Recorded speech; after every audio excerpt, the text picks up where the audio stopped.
The Fed15 podcast is presented by Serving Those Who Serve, a financial planning practice serving federal government employees and retirees all over the country. This podcast is for informational purposes only and is not intended to be taken as financial advice.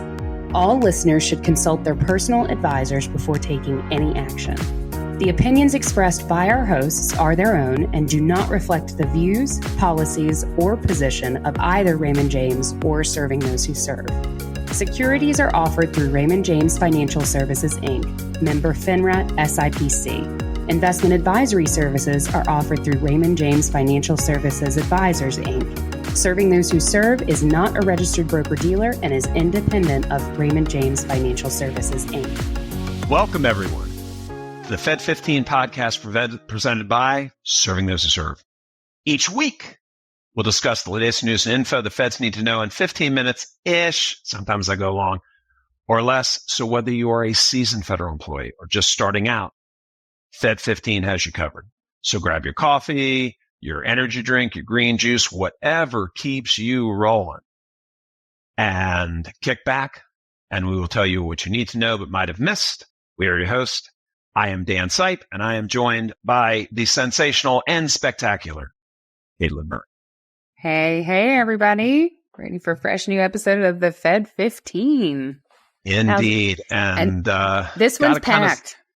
Got to kind of start this one the way we did our last one, with putting out thoughts and prayers for the people affected by the hurricane.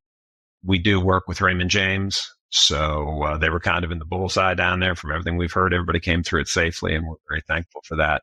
Mm-hmm. So I'm going to say it again. There's plenty of places that are looking for help on this thing. Do your research. Make sure it's a reputable charity. Yeah.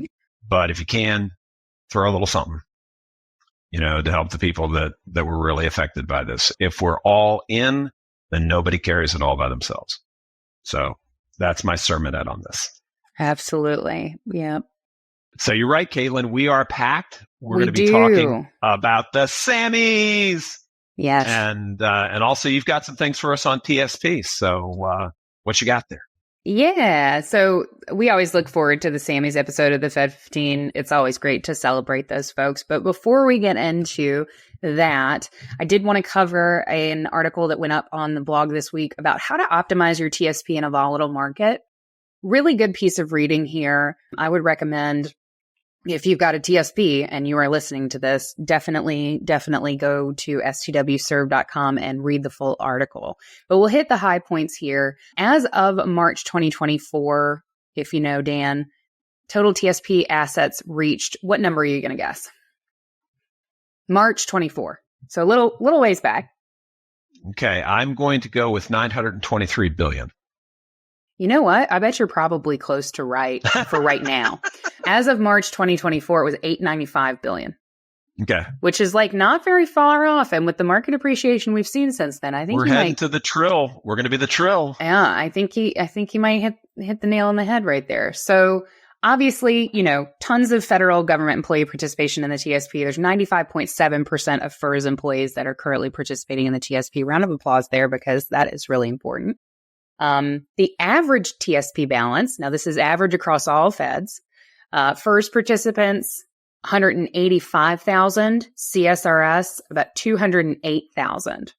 And the discrepancy there could be due to CSRS participants being a bit more mature. Whereas FERS participants, you've got folks who have just been hired today into federal service that are just getting started there. Gotcha. So it's not necessarily that CSRS participants are better students of Serving Those Who Serve. So basically, looking at the TSP, you know it, you love it. There's 5 core funds. You've got G Fund, which is tied to U.S. Treasury rates. It is basically a cash-like investment. F Fund invests in domestic investment-grade bonds. C Fund is basically your S&P 500 index. S Fund, supposed to be your small cap index. And then I Fund, I stands for international there. And there recently, we had announced on the podcast, has been an update in the index there. That index for the I Fund is now global ex-US, ex-China, ex-Hong Kong, which is a much broader index. We are very happy with that recent change. Definitely presents an opportunity to maybe reevaluate I Fund a bit perhaps you should look at your exposure there because that is a great bit more diversification, especially if you're looking for a hedge against C fund and the S&P 500. Perhaps you read our article on a potential 0% return on the C fund for the next 10 years. If you haven't read that one, I recommend it. Absolutely. So looking at, and then of course, when we're looking at those 5 core funds, you also see the options for the L funds. These are 11 different life cycle funds that basically adjust your asset allocation between those 5 core funds based on your projected retirement date. So when you're looking at figuring out a TSP strategy, right, for managing risk inside of a volatile market, number one thing you want to do to address risk is diversification. Do not bet on a horse in the horse race. Bet that the race will take place. Diversify, diversify, diversify. Yeah, you can tell we spend a lot of time together. We started tossing out sayings and platitudes and things. But truly, it is important, right? Don't bet on a racehorse in the race. Bet that the race will take place. You want to spread your investments out across various asset classes. So with TSP, when we're talking about the S&P 500, I know the C fund looks good, folks. I know it looks good. We're in a growth surge. We're in a place where it's overvalued. Might not be the best idea to put all of your TSP money in C fund because if something happens to it, that's all you got, right? So use those other funds that you have to build in some diversification, some small cap exposure, some international exposure there, and some fixed income, dare I say it. The second strategy you want to look at for managing your TSP, managing risk in the TSP in a volatile market is portfolio rebalancing. This is not a set it and forget it forever. You need to log into that TSP periodically and look at rebalancing to the model that you have on file. As your situation changes, you may need to change your TSP allocation, reallocate instead of just rebalancing. But when it comes to rebalancing, you want to rebalance at least once a year. But you don't want to be rebalancing any more frequently than quarterly, right? You want to rebalance on a quarterly basis at the most frequent, on a yearly basis at the least frequent. But I kind of liken portfolio management to gardening. Things are going to get overgrown. They're going to need to be trimmed back. If you just set it and forget it, then the portfolio gets overgrown and it's no longer allocated to your risk, meaning that you could be taking substantially more risk or less risk than you want to be. That aligns with your goals. And then the third strategy we have for managing risk in a volatile market in the TSP, don't panic. Don't panic. Really hard. 2 words, 2 little words even. Not even a ton of syllables there, but it's very hard. Don't panic during market downturns when it's 2022 and the market as a whole is down over 20%. Don't freak out and move everything to G.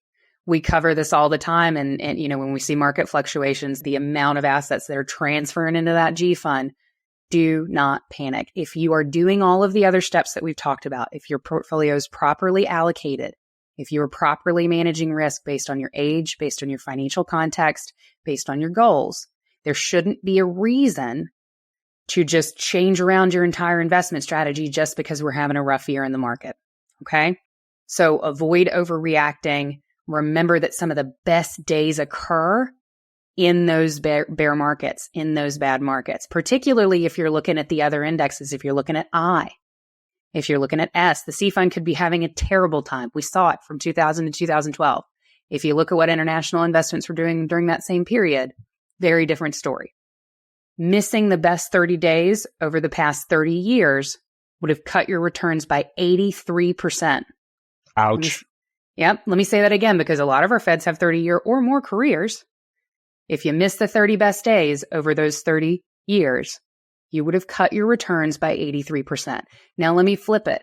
If you were in the market for those 30 best days, if you were implementing strategies to manage risk in the TSP, if you were properly allocated, if you were rebalancing routinely, and you didn't panic, and you got to experience those 30 best days in the market over the past 30 years, your returns would have increased by 83%.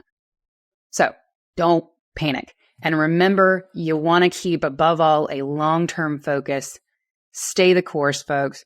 Don't panic, and you'll see the benefit there over the long term. If you need help, if you're looking at these 5 core funds in the TSP and you say, I have no idea what kind of investment allocation aligns with my goals, Feel free to reach out to us, ask STWS at stwserve.com. We would be happy to talk with you about it. You can also find some great resources on our blog. I happen to know that, a party currently present has written an article about strategies in allocating your TSP, and it happens to be on the STWS blog. You can find that under my column. Absolutely. All right, Dan. Absolutely. So we got business out of the way. Great now stuff. It's time to party with the Sammies. Yeah. Yep. So assuming you don't know the Sammies, it's presented by the Partnership for Public Service. It's named after their founder, Samuel Heyman, and recognizes our feds who make significant contributions that, a lot of times general public doesn't really get to see or appreciate. So we got started in 2002 and highlight our feds who effectively use government resources to support the citizens, all of us, and stand out for their exceptional efforts. This is a huge article. Please, please, please go and read it because these folks deserve all the love that we can give them. We're going to hit the winners because everybody on this list, the finalists, everybody are some amazing stories.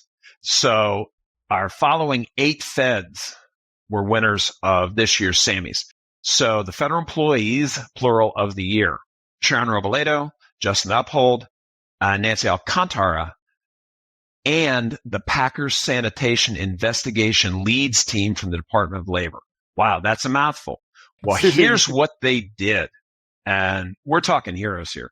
Uncovered serious child labor violations involving 102 young people aged 13 to 17 in slaughterhouses across 8 states with significant civil penalties and improved enforcement of child labor laws. So heroes. The Paul Volcker Career Achievement Award went to Christopher Mark from the Department of Labor.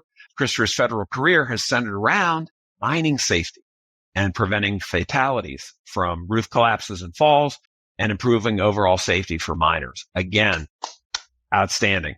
Safety and Security International Affairs Medal goes to Pete Garea, Steve Callong, and Tara Fitzgerald of the Environmental Protection Agency. And if I miss on any of your names, folks, send me an email with a dirty look and how it's pronounced. I will never do it again. I promise. I'm doing my best here because you are too important to get things wrong.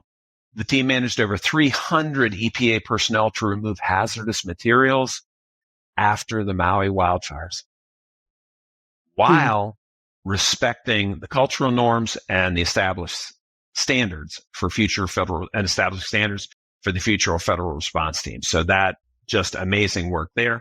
The Emerging Leader Medal went to Jerry Ma from the Department of Commerce. Jerry spearheaded the agency's use of AI for patent and trademark approvals. That's a big job, folks. That is a huge job. And we do a lot of work with our friends over at the Patent and Trademark Office, and there's a lot that goes into it. So getting some digital help in there, big improvement. So more efficient technologies to support the personnel and the public. Okay. We keep them pretty busy, as you know, Katelyn. We have a lot of IP here. So we are big fans of everybody over there. The Management Excellence Award goes to Amira Boland of the Office of Management Budget.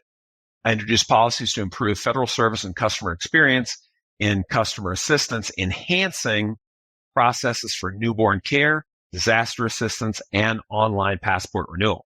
Boy, talk about, across the whole chassis. Mm-hmm. Again, super impressive. And the Science, Technology, and Environmental Award go to Mark Levitan, Long Fan, and the Tornado Winds Loads team from Department of Commerce. What is that, you say? Well, they conducted research that led to the development of the first tornado-resistant building codes to protect schools, hospitals, and emergency centers from storm damage, and save lives. Mm-hmm. Huge. That's important. Enormous. Yeah. And the People's Choice Award went to Judy Chen and Jay Evans of the Department of Agriculture. The team developed new technologies to identify harmful bee viruses in response to declining honeybee populations and created medicines to improve bee health and protect colonies. Folks, protecting our pollinators. I've only recently, I'm 68 years old, and it's been the last couple of years that I've learned how important this is. Mm-hmm. So my daughter and I, this fall and this spring, are making sure that on our modest little property here, we're putting some places that are good for the pollinators, because without them, there's none of us. Yep. So yeah, if you like food or, yes. Living, it's bees are important. Pollinators Yes. are really important. And the Spirit of Service Award goes to Chris Evans, Mark Casson, and Joe Chiani. And A Starting Point. The team leads A Starting Point is a nonpartisan online platform to educate high school and college students through interviews and discussions with current and former Congress members, government officials, and experts. So build that pipeline. Okay. I'll say right here, we have without a doubt the finest federal workforce anywhere in the world. They don't get enough love. Sammies help with that. So be sure to go read about it. It's worth your time. Absolutely. And that is all the time we have for today, folks. No. Speaking more of time. More Sammies. But we will be back. Hey, I wonder if Serving Those Who Serve could sponsor the Sammies and we could have an award gala. That would be incredible. Love it. Put that idea in your hat. But Dan and I will be back next week to bring you all the latest updates that you need to make informed decisions about your career and financial well-being as a Fed. And be sure to hit that subscribe button here or on Spotify so you never miss an episode. And please remember to share it with your friends and colleagues and throw an enemy in there too, because you might end up being friends after they come. Absolutely. It's good karma points. We love that. For more information on the topics covered in today's show and more, go check out that article on the nominees for the Sammies. There is so much more great work being done, and it really is inspiring. It's uplifting to see.